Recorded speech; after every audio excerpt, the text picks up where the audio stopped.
Hey guys, what's up? It's Joel here. And ang ginagawa natin ngayon is preparing the documents for a visa application, a tourist visa application to Australia. It is August 3 tonight, pero may trip kami to Australia from November 11 to 18. No? The purpose of which is tourism, to explore Sydney. And particularly for me, very important kasi may appointment ako doon, guys. I'm going to be attending a Metallica concert on November 15th, Saturday, sa Accor Stadium. And I already bought my tickets last October pa. So imagine, guys, like isang taon ko itong hinihintay, literally. More than a year even. So it's very important for me to be able to get this visa para makapunta ako to Sydney and makapunta ako dun sa concert. From the time na nakuha ko yung concert ticket, I've been researching really hard and really deep kung ano yung mga kailangan para ma-aprobahan ang visa application, ano yung mga kailangan iwasan, ano yung mga red flags. And for me particularly, it's very important kasi for those of you who don't know, guys, ako po ay isang freelancer. I'm an online freelancer working with multiple clients. And why is that important? Kasi visa officers, medyo they consider freelancers as a risk, no? Medyo risky for freelancers ang pag-apply for a visa application. Bakit? Because the number one thing na titingnan ng mga visa officers is if may uuwian kayo after your visit to Australia. They call it home ties, no? So, pag may regular job ka, that's an automatic yun kasi you have to go back to your job. For freelancers, there's this idea na you can work from anywhere.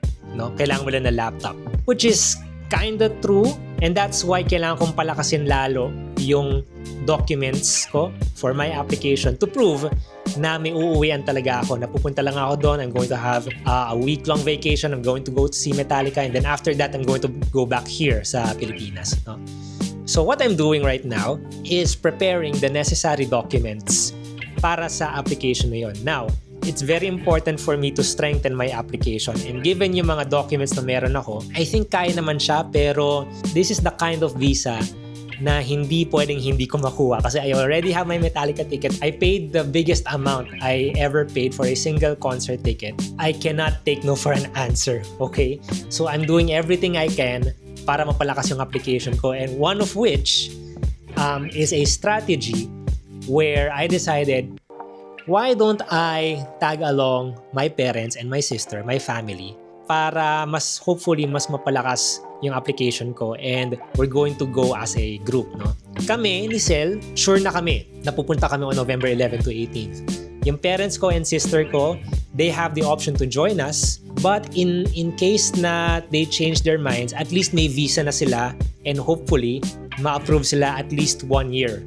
So that halimbawa, kung ma-approve man sila, if they don't join us on November, they can go in January, in March, or whenever within the span of a year. So now I'm going to show you guys kung ano yung mga pine-prepare namin na documents. No?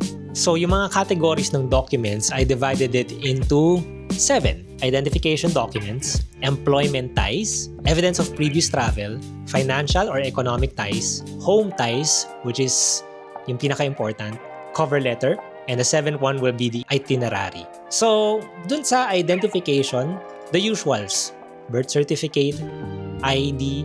In our case, kami ni Sel, we're also going to submit our marriage certificate to prove that we are married. And ganun din doon sa parents ko, hiningyan ko rin sila ng marriage certificate to prove that they're married. For example, for me, ang sasubmit ko, birth certificate ko, driver's license, yung pag-ibig ID ko, my national ID as well.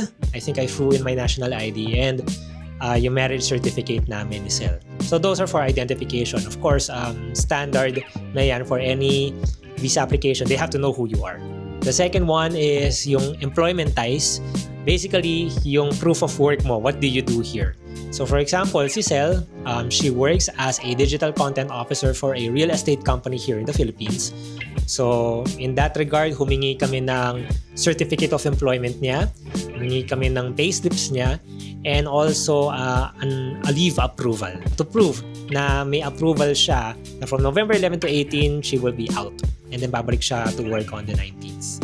In my case, iba. Kasi yung sa akin, as a freelancer nga, wala akong ganun. I don't have technically a certificate of employment. Yun din pala, guys, pag for full-time employees, maganda kung isasama nyo yung ITR nyo. It proves na may binabayaran kayong mga taxes dito sa Pilipinas. What I do have are contracts with my clients. So I got 3. May 3 akong clients right now. I got 3 contracts. I also have letters of no objection. Kumbaga, yun na yung pinaka-leave approval ko. So, naka-state doon na from November 11 to 18, I will be in Sydney. I will be unavailable to work. No? And then, babalik ako to resume my duties on the 19th. Also, wala akong payslips naman. No? Wala kaming payslips. But what I do have are Wise transactions. So, Wise yung digital bank. Most of my clients, dun nila dinedeposit yung payments ko. So, andun yun. So, nakalagay doon na, hey, may payment ako coming from client 1, client 2 to prove na talagang this is being paid, where I'm being paid to work. And also, di ba, kanina na-mention ko na ang risk with freelancers is that they will think na pwede ka magtrabaho anywhere. So baka isipin nila, you can bring your work there to Sydney tapos hindi ka na bumalik kasi pwede ka namang mag-work doon. What I did is I took a photo of my old workstation kasi ngayon medyo bago, nakakabili ko lang ng bagong table, so medyo nag-readjust ako. Pero during the preparations leading up to our visa application, I had a workstation wherein may laptop ako and then may separate monitor ako. So pinicturean ko yun. Pinicturean ko yung workstation and pinicturean ko yung sarili ko na nag-work to prove na despite yung online nature of my work, I need to be here. I need to be at home to be able to fulfill yung mga duties ko, responsibilities sa mga clients ko. Hindi ko siya pwedeng dalhin abroad. Hindi ko siya pwedeng dalhin anywhere. Technically, I can, pero hindi ko ma-optimize yung work ko. So, sayang lang din. So, I need to be here to continue working. So, yun ang employment ties ko. No? Okay, the third one is evidence of previous travel. Pretty self-explanatory. If you've traveled abroad before, you need to prove that, no? Pictures. So, nagko-compile din ako ng mga pictures namin ni Sel and pictures namin with my family na nag-travel kami in the years prior. And also, of course, hindi na mawawala dyan yung passport. Passport with stamp. So, skinan lang namin yung passport cover page na andun yung ano namin, yung mukha namin, and then yung details of the passport. And also, each page na may stamps to prove na, hey, nanggaling kami dito. We traveled here. We traveled to Taiwan, Singapore, Korea, etc. etc. So, yun. That's very important. The fourth one is financial or economic ties. So, dito papasok yung mga bank statements, bank certificates. Dito papasok yung mga proof nyo that you are financially stable and you have the funds to be able to support yourself sa Australia. So, included dito is yung bank statement and bank certificate. Ang nire-recommend nila is at least 3 months of for the bank statement, no, to prove na in 3 months may pumapasok and may lumalabas na pera dun sa bank account nyo. There's bank activity, there's financial activity dun sa bank account nyo. Important tip guys, if iniisip nyo na maglagay ng malaking amount dun sa bank account nyo to show na meron kayong show money, that's a red flag. That's a huge red flag kasi iisipin nila na nilagyan nyo lang ng pera to para may maipakita for the visa. What they're after is consistent, regular activity. Consistent yung labas ng pasok ng pera. If maglalagay man kayo, make sure that you have a very valid explanation for that. Aside from bank statements and certificates, you can also put there yung mga insurance nyo. That's a very big plus dun sa financial and economic ties, no? Kasi it proves na may binabayaran kayong insurance. The fourth one is home ties. Home ties means kung ano yung babalikan mo dito sa Pilipinas. Examples of home ties will include house or property, rental agreements or contracts, which yun na isasabit namin ni Sel, ORCR of vehicles to prove na may assets kayo dito, may sasakyan kayo dito, kailangan yung balikan. Photos of family. Kung if you're not traveling with family, you can include those photos here to show na may uuwian talaga kayo. I've seen some applicants na in-explain nila and nag-send din sila ng photo of their senior parents and in-explain nila that they have to take care of them. So, hindi sila pwedeng tumagal sa Australia. May uuwian talaga sila dito. You can also include pictures of your pets if you're fur parents, no?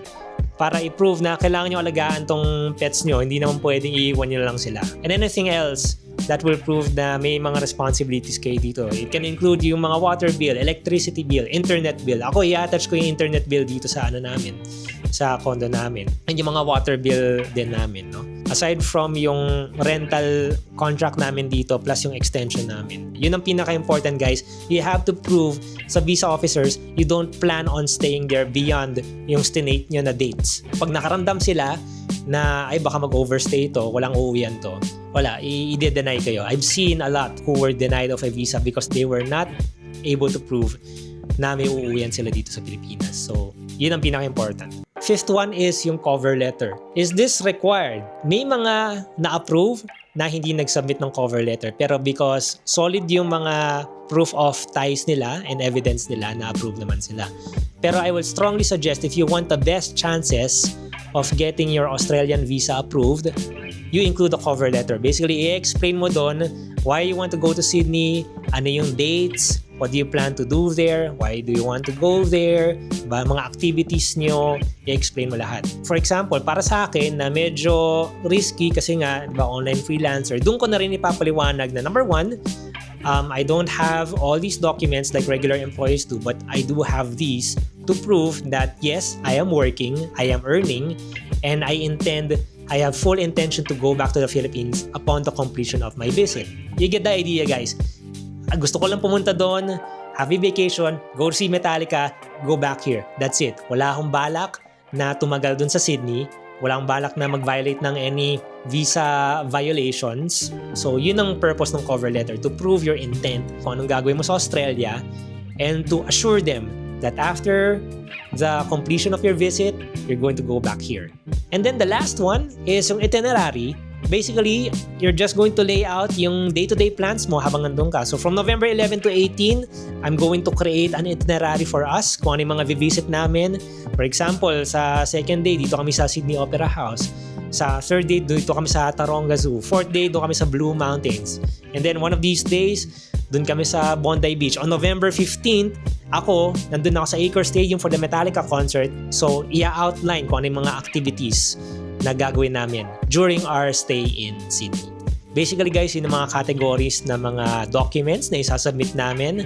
Ang suggestion ko guys, para mas madali sa officer na i-review, make sure you rename them properly. So may naming convention ako na ina-apply to all documents para alam nila na okay, ito yung documents na for financials, ito yung documents to proof of employment, ito yung documents for this and for that, para hindi sila malito. Remember guys, you have to be very clear with these officers kasi pag nalabuan sila, red flag na agad yun. And also, I think it's important to state na, compared to Japanese visas, at least sa mga naririnig ko, or Korean visas, based on our experience, mas strict ang Australian visa officers.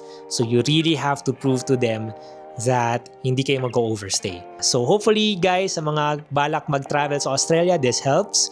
Let us know if you have any questions and we will see you on the next vlog. Bye-bye!